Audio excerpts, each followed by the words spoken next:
Paano baguhin ang numero ng telepono sa iyong account sa Toro? Una, mag-login sa iyong account sa Toro at pagkatapos sa kaliwang bahagi, pumunta sa kung saan nakasulat ang konfigurasyon dito sa gear na ito, i-click mo iyon at pagkatapos ay lalabas ang seksyon na ito.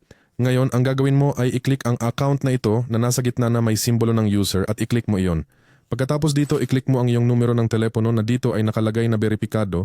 Sa iyong kaso, maaaring hindi pa ito beripikado. I-click mo lang iyon at piliin ang baguhin o beripikahin. Pareho lang yon. Ngayon, makakatanggap ka ng isang code sa iyong email para mabago ito. Pumunta tayo sa email at narito na ang email na may numero. Kopyahin lang natin ito at i-paste dito. I-click ang magpatuloy at ngayon lalabas na ang numero ng telepono. Ngayon, mahalaga ito. Kailangan mong baguhin ito dito. Ilagay mo ang bansa kung saan ka naroroon. Halimbawa ay maaaring Estados Unidos at baguhin mo ito at ilagay dito ang iyong numero ng telepono. Maaari mo ring piliin halimbawa ang Espanya at piliin mo ito dito. At syempre, ang numerong ito ay dapat umiiral dahil kapag inilagay mo na ang iyong numero ng telepono, makakatanggap ka ng code para i-verify ito. At kapag na-verify mo na ito, lalabas na ito dito na nakasulat na tagpuan at na-verify ka.